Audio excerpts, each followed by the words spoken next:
Drift moved before anyone understood what was happening. 1 second he was heeled beside Officer Renata Soul at the edge of the bullpen, calm and steady as he always was during the afternoon shift changeover, his dark eyes scanning the room with the quiet authority of a dog who had spent 4 years learning exactly what danger smelled like. The next second, he was gone. The leash snapped taut so fast it burned through Renata's palm, and then the full weight of a 90-pound German Shepherd hit the end of that leash like a freight car, and she was moving whether she chose to be or not. She heard her own voice shout his name. "Drift!" The word came out sharp and instinctive, the way a handler's voice does when something shifts in the animal they trust most, when the dog they know better than almost any human being suddenly becomes something unreadable. Drift did not slow. He pulled left, hard, cutting around the cluster of desks near the back wall of the bullpen, and Renata's boots scraped against the floor as she fought to keep her footing and maintain the line. Every officer in the room reacted at once. Chairs pushed back. Hands moved toward holsters. Someone called out a warning from across the room, and for a half-second the entire precinct seemed to hold its breath inside a single frozen moment because no one knew what Drift had found, and that uncertainty was its own kind of alarm. A K-9 reacting like this, in here, inside the building itself, meant something that the human brain did not want to calculate immediately. Renata pulled back on the leash and planted her feet. "Drift. Here." The command was firm, low, the way she had trained herself to speak in moments that needed steadiness even when her pulse was hammering. Drift slowed. He did not stop, but he slowed, and that small shift in resistance told her something important. He was not in full drive. He was not locked onto a threat the way he went after a suspect in the field, all power and certainty and forward momentum that took everything she had to redirect. This was something else. She could feel the difference through the leash, the way a musician feels the difference between two notes that look identical on paper but vibrate entirely apart. He pressed through the narrow gap between the last filing cabinet and the wall, and then he stopped. The whimper that came out of him in that moment was not a sound Renata had heard before. Not from Drift. Not from any working dog she had handled in her 9 years on the force. It was low and urgent and unmistakably soft, the kind of sound that bypassed the brain and went straight to something older and deeper, something that lived in the chest and responded before the mind had a chance to intervene. She heard 2 officers behind her exhale sharply. She heard someone say, "What the?" in a voice barely above a breath. She moved around the edge of the cabinet, and she saw her. A small girl. 8 years old, maybe, though she looked younger in the way children do when they have been frightened for a long time, and the fear has made them somehow smaller than their own bones should allow. She was sitting on the floor with her knees pulled to her chest and her back pressed flat against the wall, and she was wearing a faded green jacket that was 1 size too big for her, and her dark hair was loose and tangled at the ends. Her eyes were open. She was not crying. She was watching Drift the way a person watches something they cannot quite believe is real, and Drift had dropped to the floor in front of her, his massive head pressed gently against her knee, his whole body suddenly still and quiet in a way that made the air in the room feel different. Renata stood very still. Her hand stayed on the leash, though she had stopped pulling. Behind her she could feel the presence of the other officers crowding the edge of the gap between the cabinets, and she turned her head just enough to catch their eyes and give a single, silent signal. "Stay back. Give this room." Nobody spoke for a long moment. The phones on the far desks were ringing. Somewhere outside a radio crackled through a call that no one was answering. Inside this particular corner of the precinct, behind the filing cabinet, with the fluorescent light above flickering its slow, tired flicker time, had found a different rhythm entirely. Renata crouched down slowly, bringing herself level with the girl without moving toward her. She watched Drift. His tail moved once, very slightly, the way it did when he had done the thing he was supposed to do and was now waiting for someone else to understand it. His eyes stayed on the girl's face. His breathing was slow and even. He showed no sign of moving, no sign of releasing, No sign of doing anything at all except remaining exactly where he was, pressed against a small, frightened child who had somehow been here. In this building. In this room. And not one person in the entire precinct had noticed. Renata felt something cold move through her that was not fear exactly, but was close enough to it to matter. She looked at the girl's face again. The girl was still watching Drift. And very slowly, so slowly that it was almost not a movement at all, one small hand came down from her knee and rested on the top of his. Broad, dark head. Nobody had ever seen her before. And yet somehow, she had been here all along. Renata did not move from that crouch for a long time.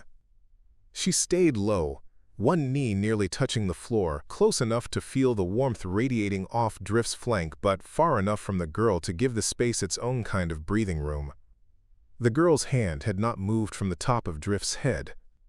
Her fingers were still, resting there the way a child rests a hand on something precious and half disbelieved. Renata watched her face and said nothing. And Drift said nothing, and for a long, quiet stretch, the three of them simply existed together in that narrow corner while the rest of the precinct slowly, carefully returned to its ordinary noise. It was Sergeant Burl Haddon who eventually appeared at the edge of the gap, broad-shouldered and expressionless in the way he always was when something had gone sideways, and he was still calculating the shape of it. He looked at the girl. He looked at Renata. He said very quietly, "You know her?" And Renata shook her head once, and something passed across his face that was not quite discomfort but lived nearby. He pulled back without another word. Renata appreciated that more than she could have said out loud. She got the girl to the small interview room off the hallway near the duty desk without incident, which was its own kind of miracle. She did not carry her, did not guide her by the shoulder, did not issue a single instruction. She simply stood up slowly, let Drift rise with her, and began walking toward the door at a pace that was not quite an invitation and not quite a departure. And the girl followed. Quietly. Her shoes barely made a sound on the floor. She stayed close to Drift's left side the entire way, one hand grazing the back of his coat, as if the contact was the only navigation she trusted. Once the door was closed and the three of them were inside the small room, with its low table and its two chairs and the frosted glass panel set into the wall, Renata pulled the security footage. That was when the full weight of it arrived. The precinct's side entrance on Garrow Street had a propped door. Had been propped for the better part of a month by a wedge of folded cardboard that someone from maintenance had jammed beneath it and then forgotten about, because the hydraulic arm had been sluggish since late winter, and the officers using that door had started propping it rather than fighting it. It was a small failure of routine, the kind that happens in every busy building and gets absorbed into the background noise of the day without anyone deciding anything. Nobody had flagged it. Nobody had pulled it. The door just stayed open, day after day, unlocked and unremarked. And Wren had found it. That was the name she eventually gave them, though not yet, not on that first afternoon. The name came later. In the footage, she was a small figure in a green jacket moving through the side corridor at 7:42 in the morning 11 days ago. Then again at 7:39 the morning after that. Then again. And again. Renata sat in front of the monitor in the small back office and scrolled through clip after clip, and each time that green jacket appeared at the edge of the frame, something tightened quietly behind her sternum. 3 weeks of footage. 17 separate visits. The girl had been moving through the building like a thread woven through fabric that no one had held up to the light. She had sat in the corridor near the vending machines for 2 hours on a Tuesday. She had been in the corner of the records room on a Wednesday morning while 3 officers filed paperwork 6 feet away. She had eaten nothing in any of the footage. She had spoken to no one. She had not once reached out to any officer, any clerk, any person in uniform who had walked past her at a distance close enough to touch. She had simply been present. Patient in a way that did not belong to an 8-year-old. Patient in a way that came from something heavier than patience. It came from the understanding that asking for help was a risk she was not yet certain she could afford. Renata sat back in the chair and pressed her fingers briefly against her mouth and stared at the screen. She thought about all the times she had walked through those corridors this past month. All the times any of them had. The coffee cups and the case files and the shift rotations and the small, ordinary machinery of police work ticking along while a child sat in a corner and watched them and waited for something she could not name and could not yet trust enough to reach toward. She thought about what it must have taken for Wren to keep coming back, day after day, to a place full of strangers in uniforms, none of whom she approached, none of whom she trusted, and yet she kept returning. That meant something. It meant she had decided this was the right place even if she had not yet decided the moment was right. She had been waiting for something specific to shift before she could move toward it. And then Drift had moved toward her first, and something in that calculation had finally changed. Renata brought the drawing paper from the supply cabinet near the duty desk, 3 sheets of plain white copy stock and a handful of colored markers she had borrowed from the lost and found box without asking anyone's permission. She set them on the low table without ceremony, without explanation, without the kind of careful announcement that adults make when they are trying very hard not to spook something small and frightened. She just placed them there and sat down across the table and waited. Drift was already on the floor beside Wren's chair. He had positioned himself with his left side pressed against her legs, his chin resting on his paws, his eyes tracking Renata with the slow, steady patience of a dog who understood that his job in this room was simply to remain. Every few minutes he exhaled a long, slow breath through his nose, and his body settled a fraction of an inch deeper into the floor, as if he were demonstrating something. As if he were saying without any language at all, "This place holds. You can put your weight on it." Wren looked at the markers for a long time before she touched them. Renata did not push. She sat with her hands loose on the table and kept her breathing even and watched the frosted glass panel in the wall rather than the girl's face, because she had learned a long time ago that direct attention could feel like pressure to someone who was already carrying too much weight. She could hear the muffled sounds of the precinct beyond the door, a phone ringing, someone calling across the bullpen, the distant scrape of a chair on linoleum. Ordinary sounds. The sounds of a building that went on doing its work regardless of what was happening inside one small room with a low table and a dog pressed against a child's legs like a warm and permanent wall. Wren picked up the black marker first. She uncapped it slowly and held it above the paper for a moment that stretched longer than felt comfortable, and then she began to draw. Renata let her draw without watching too closely. She gave it time. She gave it the kind of silence that has texture to it, that feels inhabited rather than empty, and gradually the sounds of the marker moving across the paper became the only thing that mattered in the room. Drift's ear twitched once. His tail moved in a single slow arc and settled again. When Wren pushed the first sheet across the table, Renata looked at it without reaching for it immediately. It took her a moment to understand what she was seeing. A building. Drawn from the outside from a low angle the way a child draws something they have studied from street level. Rectangular, with a rolling door at one end, the kind of wide industrial door found on storage units or loading docks. Beside the building, small but carefully rendered, a figure. A man. Tall, with a cap on his head and a heavy jacket suggested by thick lines around the shoulders. And beside the man, smaller figures. 3 of them, maybe 4. The lines were uneven, a child's hand, but the shapes were unmistakable. Children. Being moved toward that rolling door. Renata's pulse dropped into a lower, harder rhythm. She kept her face still.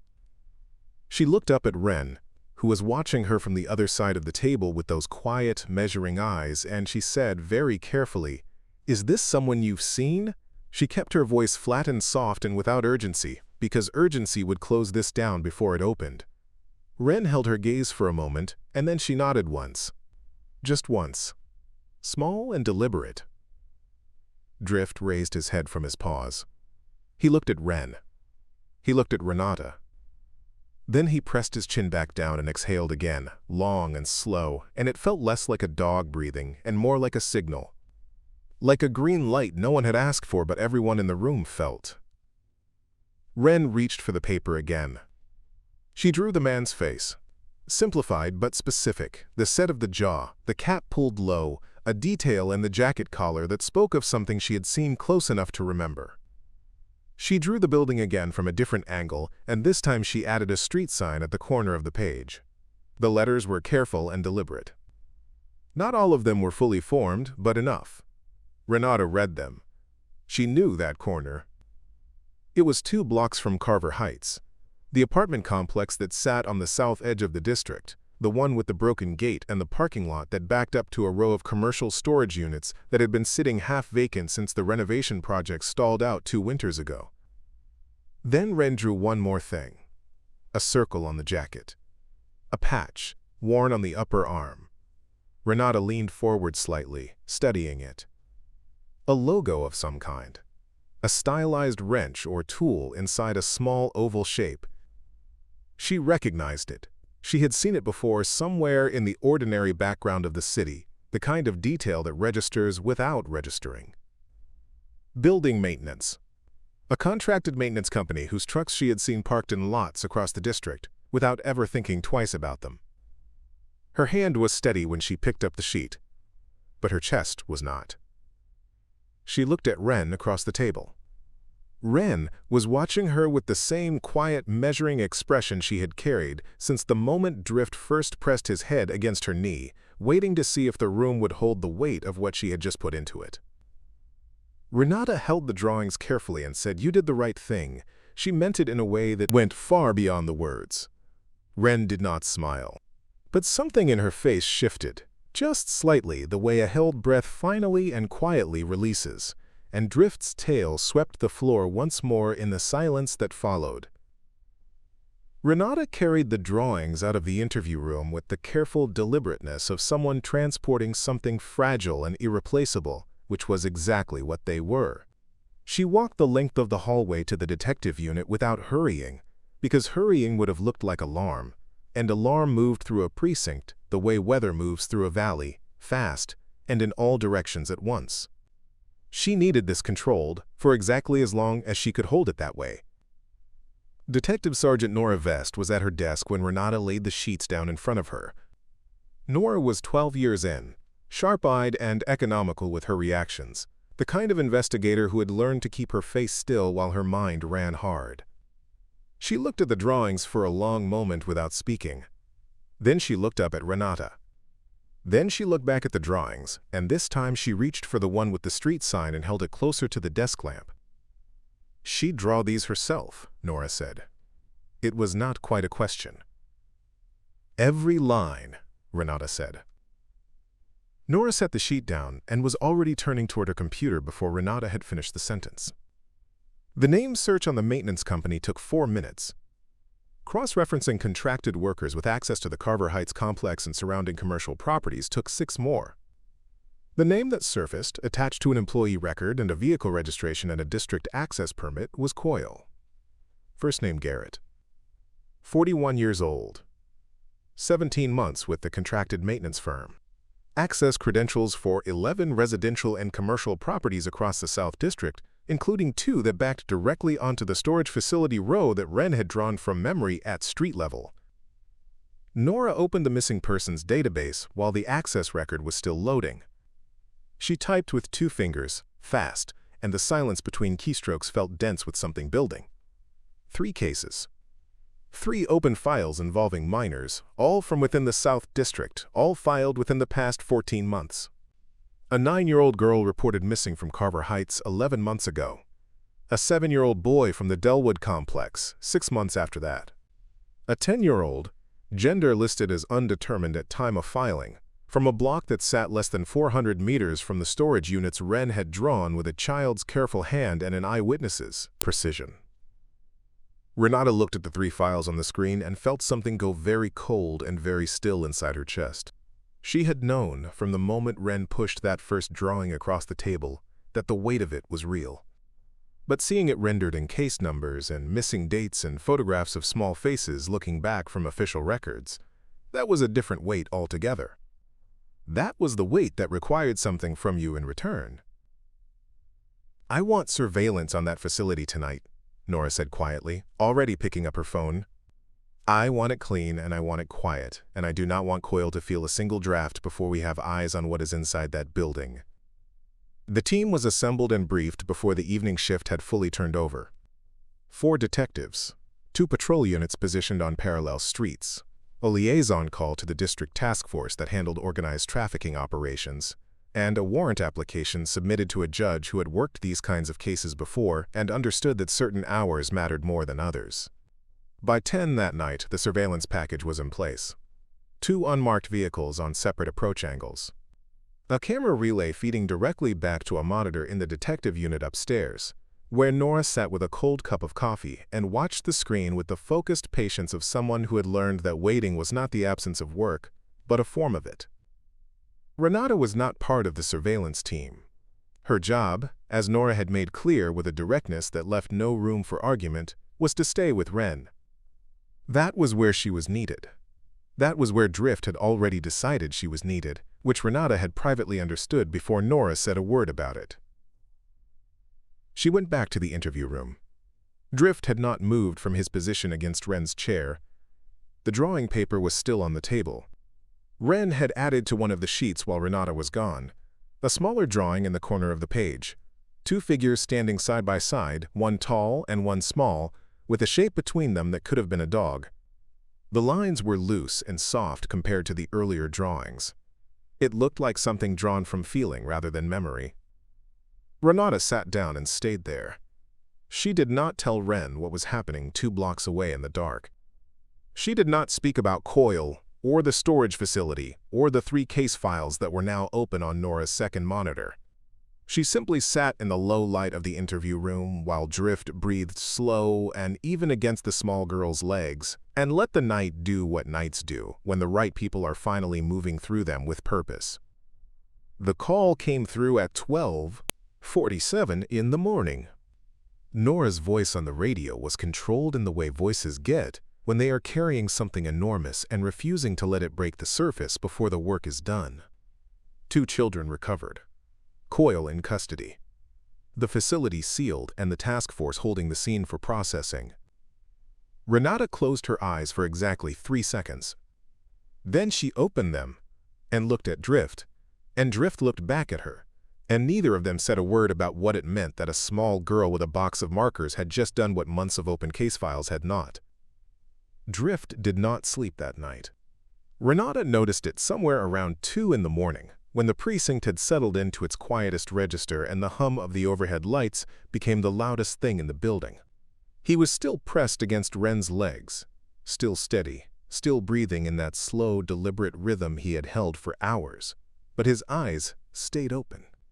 He tracked the door. He tracked the frosted glass panel. He tracked every sound that moved through the corridor beyond the room, and each time footsteps passed without stopping, he settled by the smallest degree and then resumed his watch. He was not anxious. He was simply on duty.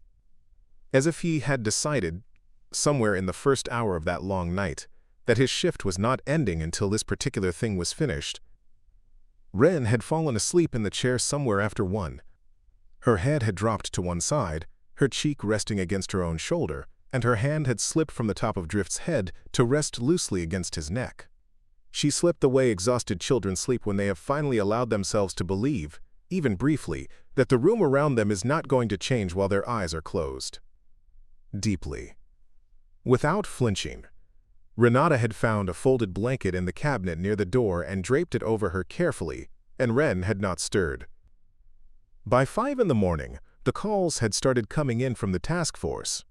Nora handled them from upstairs, and Renata received the updates in short, precise texts that arrived on her phone with the quiet certainty of something long overdue.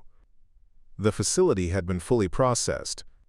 Evidence recovered from inside the storage units was significant and, according to the task force coordinator, more extensive than the initial entry team had prepared themselves for. Coyle had been formally charged and transferred to holding. The 2 children recovered the night before were receiving medical attention and had been placed with emergency family liaison. Their identities were confirmed by morning. One of them matched a name from the open files on Nora's screen. Renata read the texts in the low light of the interview room with Drift watching her face and Wren still sleeping under the folded blanket. And she kept her expression steady because the room required it. But her hands, for just a moment, were not entirely still. The call about Wren's grandmother came through at 7:40 in the morning. A family liaison officer named Petra had been working through the night on Wren's background, moving carefully to avoid alerting anyone whose proximity to Wren might represent a danger rather than a shelter. What she found was this: a grandmother named Sylvie, 63 years old, living 12 blocks north of Carver Heights, who had filed a worried person inquiry about Wren 6 days ago and had been told to wait. Sylvie had not stopped calling.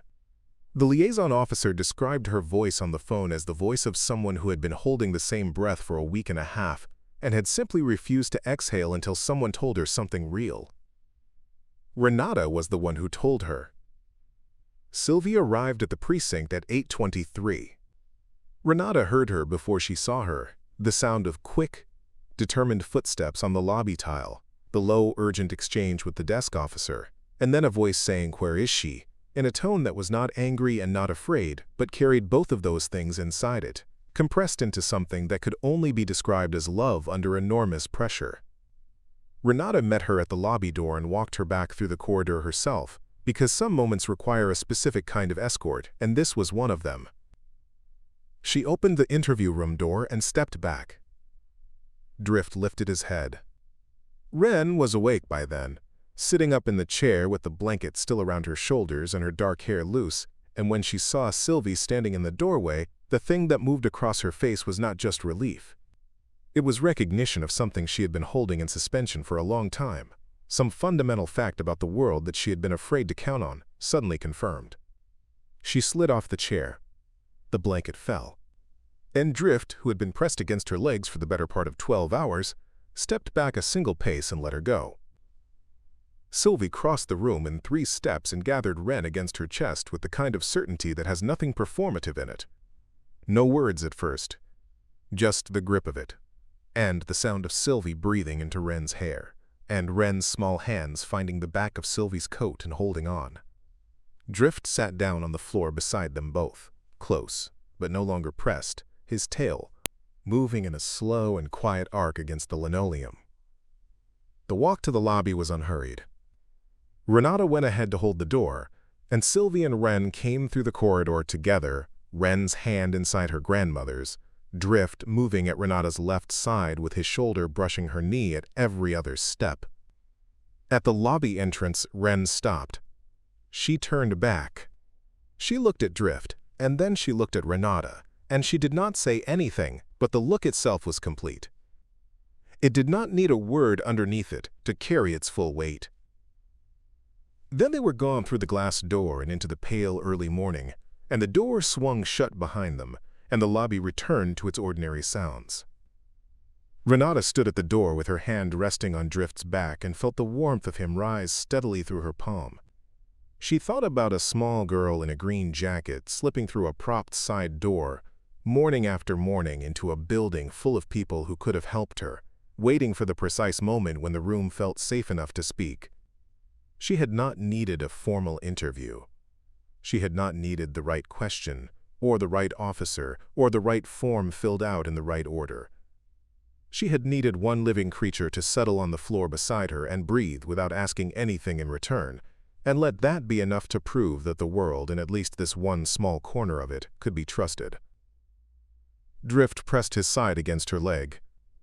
Outside, through the glass, Sylvie's car moved away from the curb and disappeared around the corner, and the street went on as streets do, indifferent and ordinary and quietly full of the kind of morning that follows a night when the right things finally happened. Renata stayed at the door a moment longer. Then she looked down at Drift, and Drift looked back up at her, and she said very quietly, "Good boy." It was not enough to say. It was never going to be enough to say. But he wagged once, slow and certain, and it seemed to satisfy something in them both.